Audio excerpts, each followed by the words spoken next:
everyone. I'm really grateful to the organizers of the SCB for inviting me and giving me this opportunity to speak here.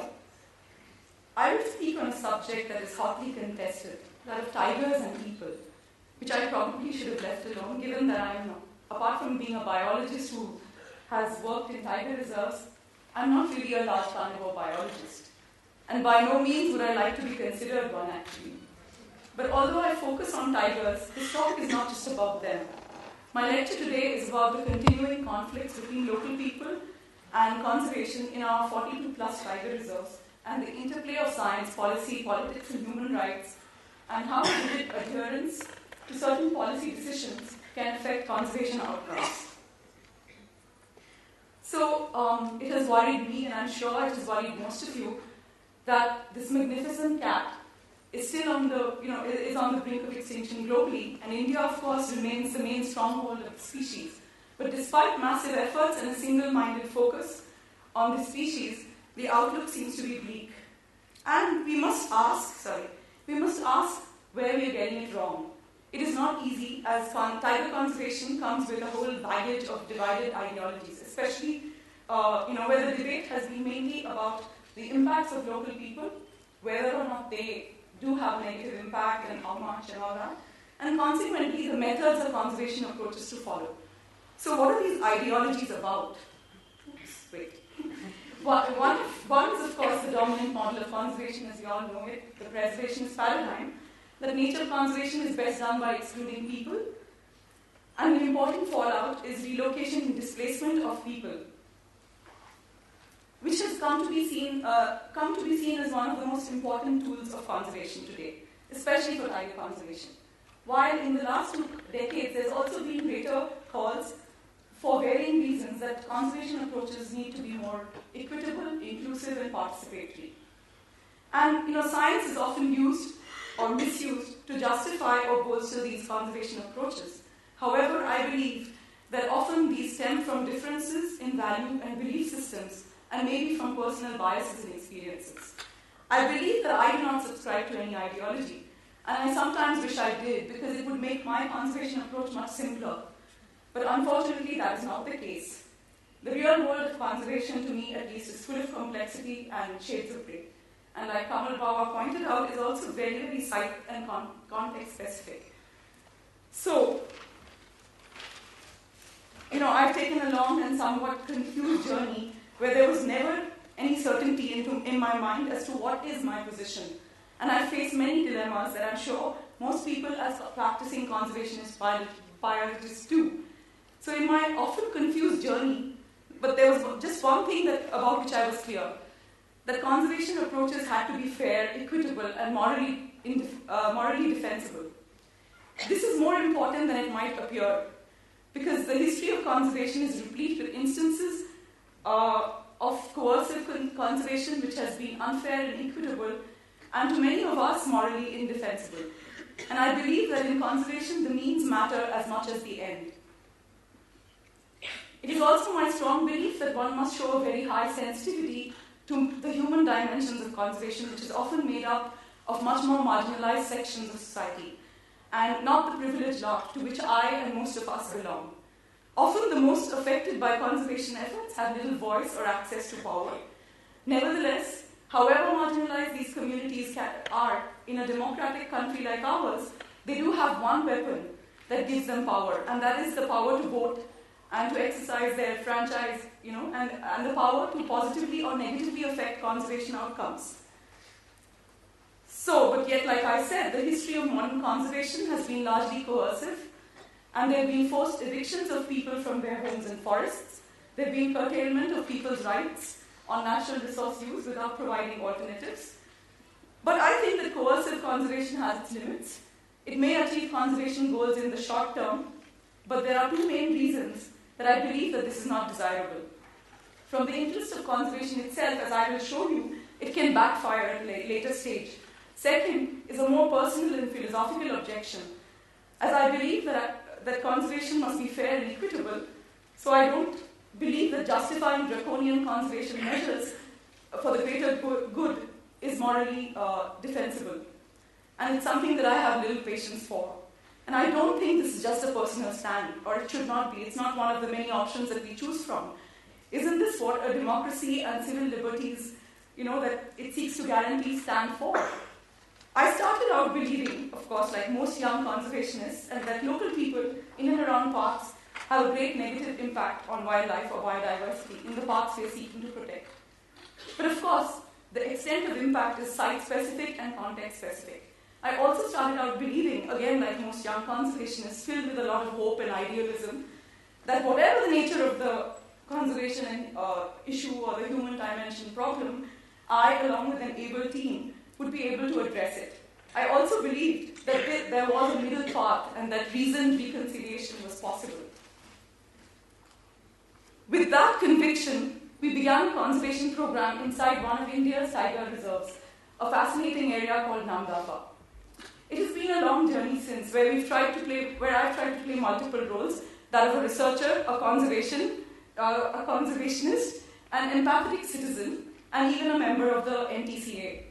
And as Nitin told you, it's a statutory body for the implementation of Project Tiger. But let me begin with the story of Namdapha. This almost 2,000 square kilometer park is a treasure house of biodiversity, and indeed many areas still remain unexplored. And its biodiversity has not been fully documented. But here there's been a long history of people-park conflicts ever since its creation, mainly with one community, but also although other communities affect the park. When we began our work here, our main stated goals were to reduce hunting pressures and to foster positive attitudes to wildlife conservation and the park among the Lisu community. But the main contentious issue for the Lisus was the boundary demarcation of the park and the presence of settlements considered as encroachments by the forest department, which was disputed by the Lisus, who insisted that they existed prior to National Park and Tiger Reserve declaration.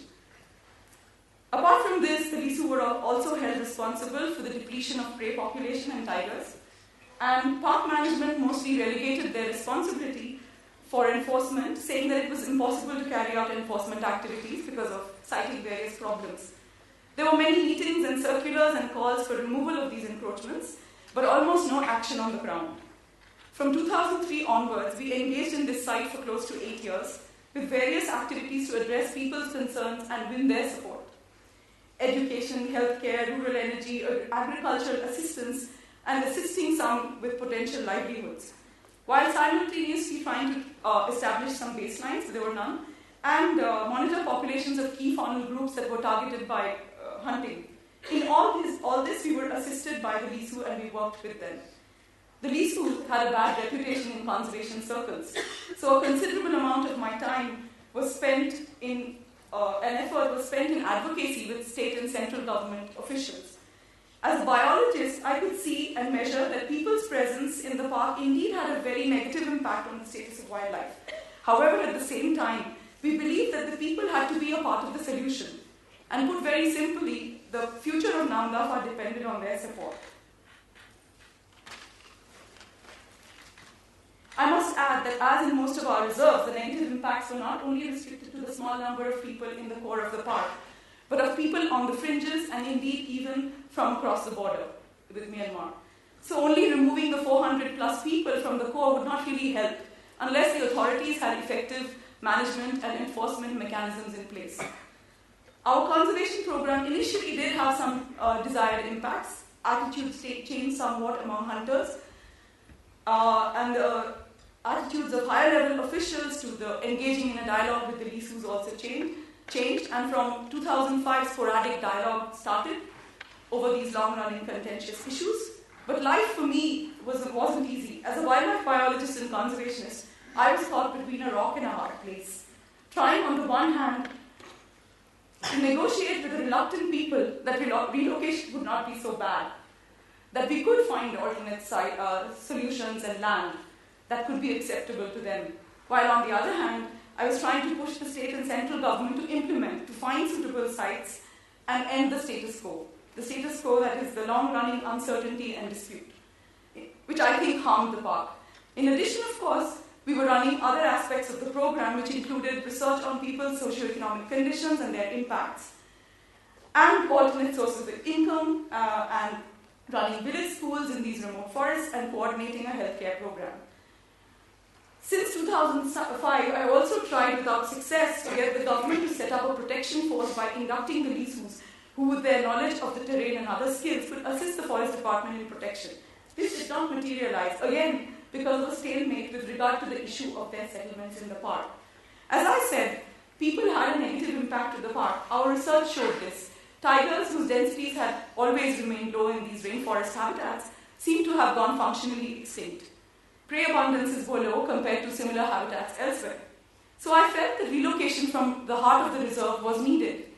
On the other hand, I also saw that suitable options or sites for relocation outside the park were limited due to various political and ethnic complexities, that these were not going to be easily acceptable to the Lisu. As my friend Madhu joked, I was running with the hare and hunting with the hounds. But we pushed on, hoping that a negotiated settlement for the relocation problem could be reached, due to my belief in reasoned reconciliation and a balanced position. Ultimately, after several meetings over 4 years and a consideration of options that did not work, land was identified on the western side of the park, the domain of other communities, but the Lisu were totally unwilling to accept this, even consider it. As a community, they stood united to reject this. And this rejection was followed by a spate of violent incidents in the park that resulted in clashes between the Lisus and the park authorities and also other research groups. So all these years of effort and relationship building and progress with dialogue broke down because of just one thing, the issue of relocation. So this one thing was seen by most Lisu as an irreconcilable goal.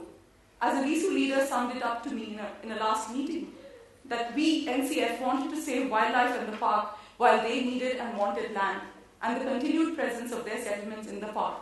So why did we fail?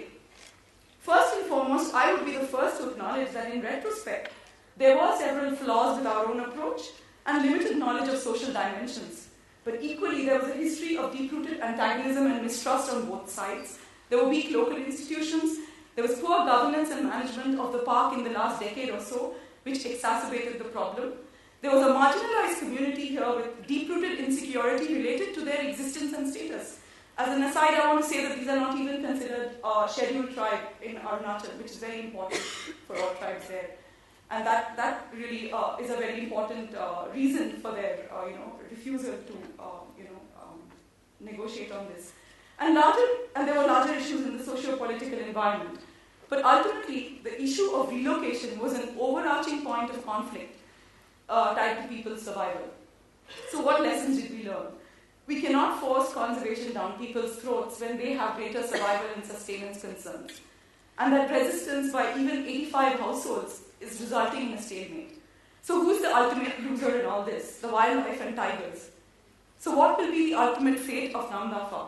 Will it be a continued battle? Will it lead to renewed calls for eviction, calling in paramilitary forces, and a return to the demonizing of an entire community? Believe me, this is not just my imagination. There have been suggestions like this.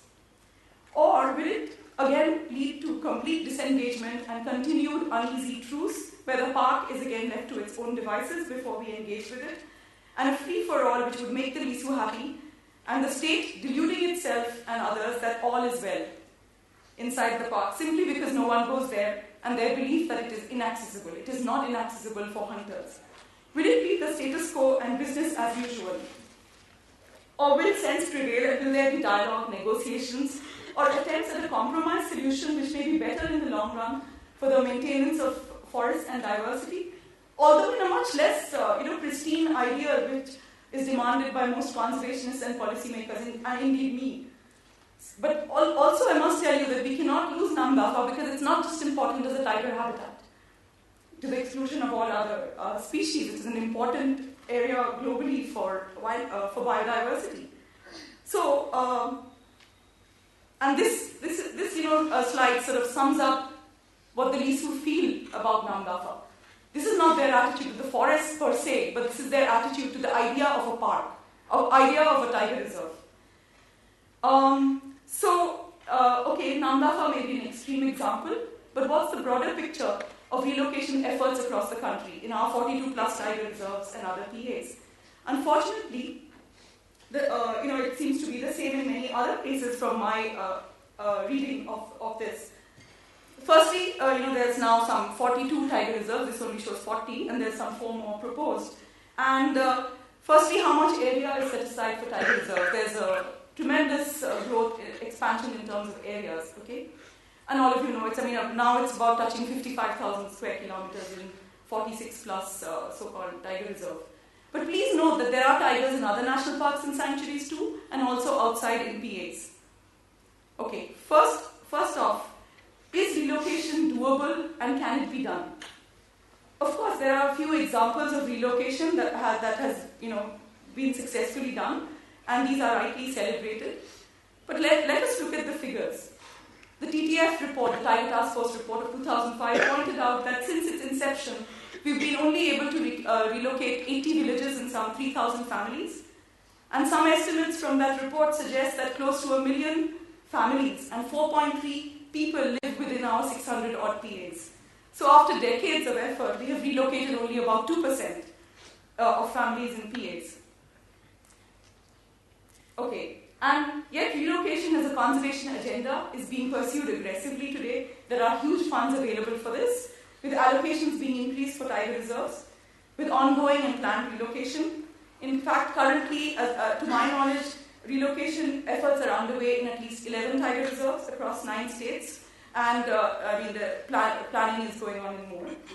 So after the TTF's report and its recommendations, in the last 7 years, we have apparently been able to relocate 25 or 30 more. So the pace has picked up in the last 7 years, but there's still a huge area that is not there. Okay, sorry. Here are a few things to ponder. Broadly, let's be clear, there is no revenue land available for relocation. Most forest state governments ask for diversion of forest land for resettlement. And some of this is in a very good forested habitat which has tigers, which needs to be again totally cleared to make way for people. And it also, of course, requires clearance at the highest level under the Forest Conservation Act. And the quantum of suitable land required for relocation is very high, over 3,000 square kilometers, but this is not a proper estimate. The quality of degraded forest land, most of this is degraded forest land, so it's not suitable usually for agriculture or livelihoods. And mostly, there is also no provision made for agricultural facilities and irrigation. So people's livelihood security suffers, which either leaves them destitute or impoverished. And post-displacement, this is the most important point, there is continued dependence on forest resources inside, and there's pressures from outside. The other thing to note is that out of those 42 tiger reserves, 8 are currently affected by naxalism. And in fact, entry into 2 reserves has become impossible for the forest department. I'm supposed to be on an appraisal team that goes into some of those reserves, and I'm very excited to go, but I don't know whether I'll be able to do that. In fact, in some of these places also, there's been relocation attempts. One of these, Achanakmar, relocation has been completed, but even the government's own committee has pointed out many shortfalls and complaints. Okay. The other point to make here is that there is a long gap, as we can see, in most of our reserves before relocation is or can be actually implemented. So in the interim period, what happens? The status quo. Such a status quo has existed in most of our reserves for close to 40 years. Do we have a plan B for such places? In the draft relocation guidelines for declaration of critical tiger habitat, there is no explicit statement on what happens when people refuse, right? So it appears to be taken for granted that people will voluntarily move. There is, of course, a statement that says no forced evictions will take place. But if that is the case, there is a need for a backup plan. What would be the management regime or plan for the tiger reserve if people continue to share space? People arguing for relocation often say that people want development and want to move out, but my experience shows something else. And that even where people move out, it's after years of persuasion and negotiation and dialogue. Okay, now I want to back up. So the other thing that I wanted to point out is that under the FRA and WLPA, there are supposed to be some conditions that have to be fulfilled before relocation can happen. And in many or all of these cases, either or all or none of these conditions are being met. Okay, and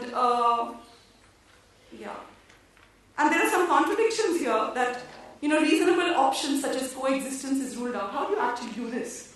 And and in most places we are not able to really demonstrate irreversible damage. Okay. So where and how has it happened? So again, after 30, 40 years, we haven't learned from our past mistakes. There's only one or two good examples of relocation. But post-2005, there was some improvement. There is a new NTCA package since 2009. So the amount given per family has increased from 1 lakh to 10 lakhs. People can take cash or land and things like that. And fund allocation has increased. The draft relocation guidelines are supposed to follow the National Resettlement and Rehabilitation Policy and things like that. And even in the NTCA now, there are committees to sort of monitor village relocation in 9 states right now. And but the point is that even now some of these committees really do not have social scientists. They do not involve NGOs with experience in human dimensions at all in the effort, except in places where there are already NGOs on the ground doing this. So there are covert attempts to subvert the processes and laws, as pointed out even by NTCA commissioned reports, following complaints of violations of the FRA. So what are these complaints? I want to quickly say this because I don't want it to be a long laundry list. One is delay in the release of funds by state governments after NTCA releases it. Delays in implementation. For instance, many times the surveys of the families in the park is done 3-4 years before, and by the time relocation is actually done, it's different, right? So there are a lot of eligible families that are left out. Of course, the more important point is that forest rights of people are not identified or extinguished before relocation. There's also no knowledge or understanding of the Forest Rights Act and its implications for implementation. And there's other problems like construction is not planned and coordinated properly. There are the proposed community facilities are not developed. People are made to move before all these things are in place. There are poor irrigation facilities, no irrigation facility provided even though agricultural land is being developed. There's crop raiding by wild herbivores. And hey, I'm not saying this out of the box. These are from committees which have monitored village relocation. There's often poor coordination between the administration and other line departments. There's a whole list of things. And, in a place like Panna, for instance, land was grabbed by influential people in the site where people were supposed to move. And the other weird thing was that half the people got the old package while others got the new package in one village. How are you talking about a good way of implementing when such things happen? In all these relocation committee reports, only one place I could find that apparently it was done well. Again, this is not an independent evaluation, but apparently in one place in Satpura Tiger Reserve, in one village, it was done well. So, but there's another point here to make, that there's been a spate of declaration of new tiger reserves, and it has mostly been followed by opposition from local people. And why have they opposed it? Mostly because of the fear of relocation. In Ratapani Tiger Reserve, which many of you may not have heard of, the Madhya Pradesh Chief Minister opposed it, saying it will mean shifting of tribal people and they cannot continue to do that in Madhya Pradesh. In BRT and Kaziranga, as we all know, initially there was some opposition. Of course, BRT is an exception now, but in Kawal and Satyamangalam, the same thing happened. In Satyamangalam, people from 19 Gram Sabhas opposed it. So we might dismiss all these as politically motivated, but that is the real world. And politicians are usually reflecting the larger will of the people. So, has it helped? So these relocations, these little relocation efforts, has it helped the tiger wildlife or the habitat? And has it improved people's lives? I think there's very little documentation of this, and it's mixed the success. And there's continued conflict and pressures within and outside reserves. And surprisingly, there's very little research on wildlife recovery. I could find actually only one paper which documents the recovery of tigers and habitat in Rajaji National Park by my friend Vivash Pandav and his student. And apart from that, I could find very little on this. For the evidence of well-being of displaced people, there are a few more studies, but again, it's mostly anecdotal. So we may say, so who cares what happens to these people once they're out? Why is it necessary to care? I think it's necessary to care because very often these very same people are very close to those tiger reserves and they continue to exert pressure on these reserves. Apart from this, there is also a question of social justice and equity. So, is it always needed or is it necessary? Can I ask this very dreaded question, can people and tigers coexist? Or let me not use the word coexist. Can people share the same spaces with tigers not inevitably losing out? Asking these seemingly naive questions is probably like questioning the holy grail of tiger conservation. But the reality is that people and tigers have shared the same habitat or continue to do so. We need to recognize that there exists a degree of remarkable tolerance among rural communities across much of India. I think we need to value that tolerance, which is unthinkable in most countries. Come on, with 1 billion plus people, we still have the largest population of tigers.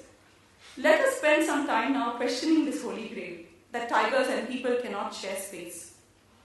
So here I have a very simple graph where I looked at tiger densities, and human population densities in some of our reserves. And, interestingly, tiger densities range from 1.79 in a place like Manas to 17.68 in Corbett. And these are reserves with no people in the core. So the population densities that I'm showing are only taking into consider the numbers of people supposedly in the core only. This does not include people which are outside, which also exert pressure. So what do we see here is that, firstly that tiger densities range, from 0.0 to 17.83, and that there are places which have high tiger densities even at moderate levels of human population densities. Okay, there is no correlation, and the pattern is fuzzy. So even with, just considering people only in the core, it becomes even fuzzier when we incorporate population densities in the surrounding landscape, which we all know exert tremendous pressure. So I'm not even showing you that graph. The next thing that is the same graph, but I'm just separating this based on quadrants to show, the tiger density is on I've taken the median density of tigers as the line there. And when we look at our tiger reserves, we see that tiger densities are a mixed bag. There are some with low human population pressures and low tiger densities, a place like Namdafa. Others with moderate to high human population pressures and moderate tiger densities. And some with low human population pressures and high tiger densities. And some with high human population pressures and low tiger densities. Of course, we don't have places with high tiger densities and high human population densities. That would be like, for cockroaches and rats probably. But the point is that, so I reiterate that the tiger density depends on, and of course I wanted to point out, I didn't tell you, but these colors represent, so of course, all of you will say, what is she saying?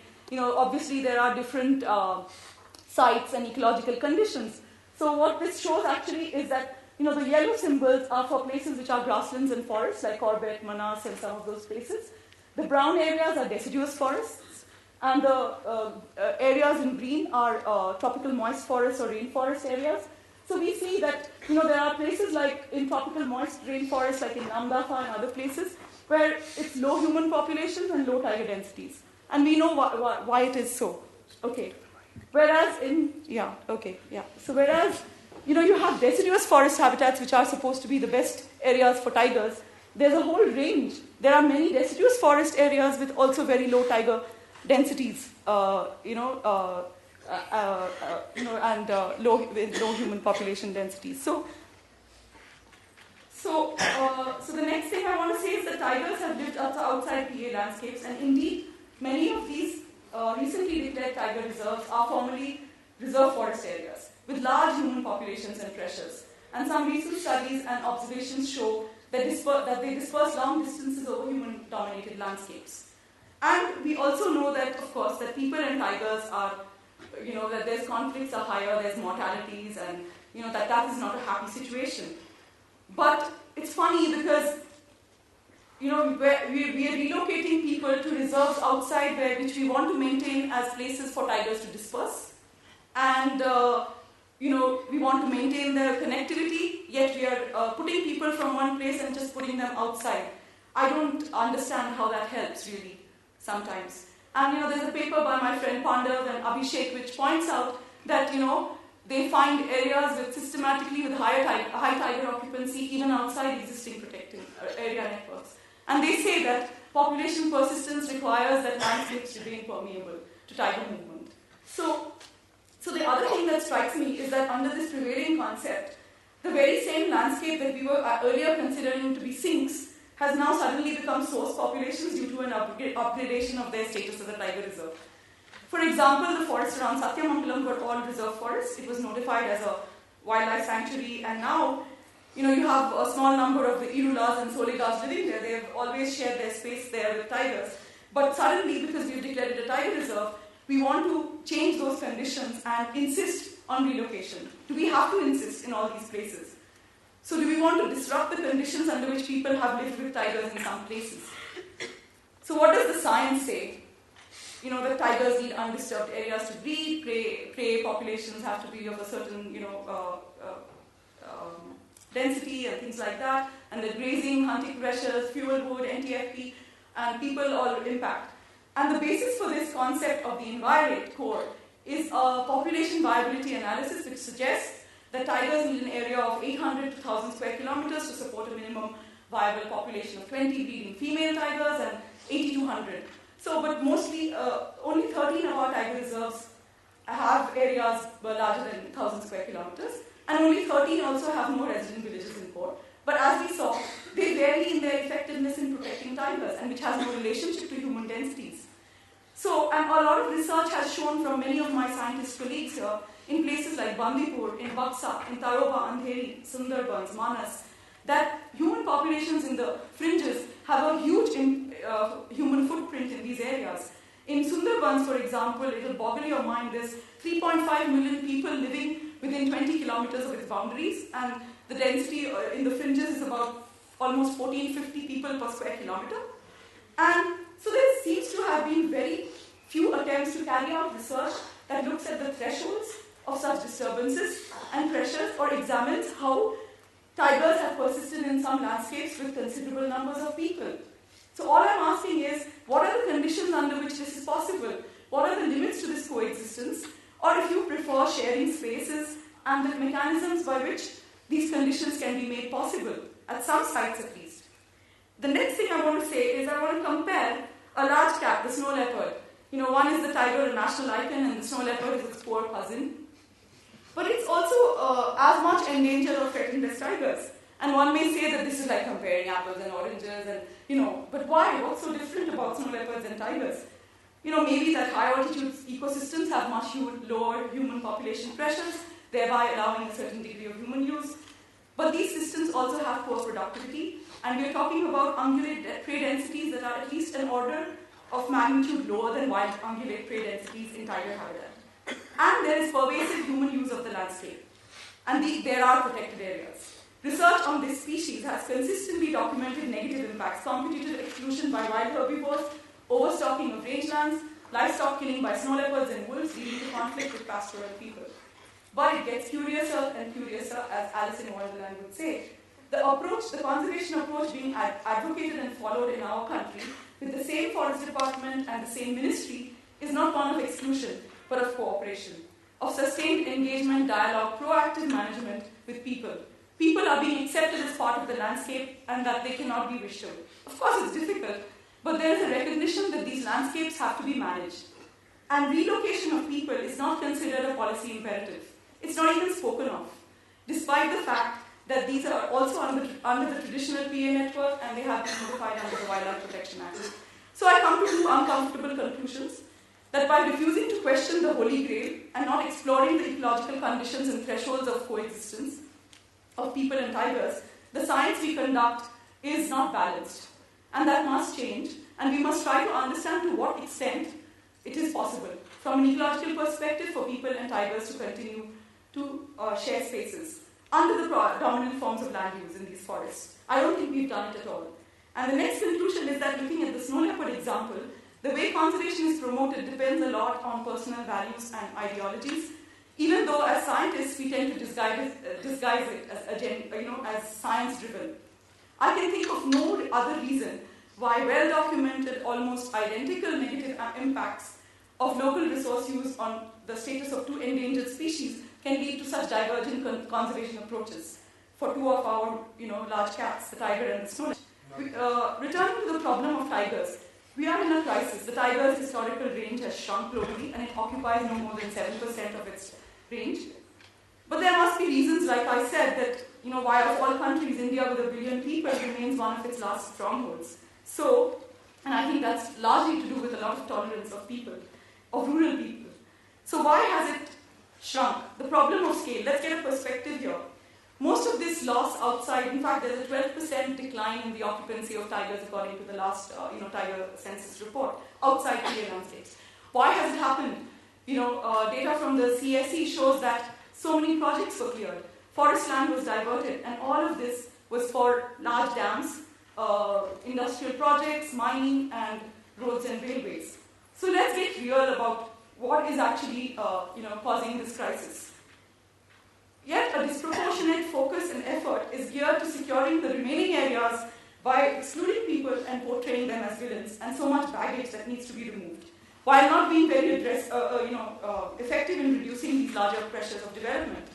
So I come to one more uncomfortable conclusion, that local people are a seemingly easy and soft target. Well, they used to be, but they're not anymore. So the inviolate-ness of wilderness seems to be negotiable when it comes to clearing forests for large dams or mines or industrial projects, and commercial forestry, but not for local people.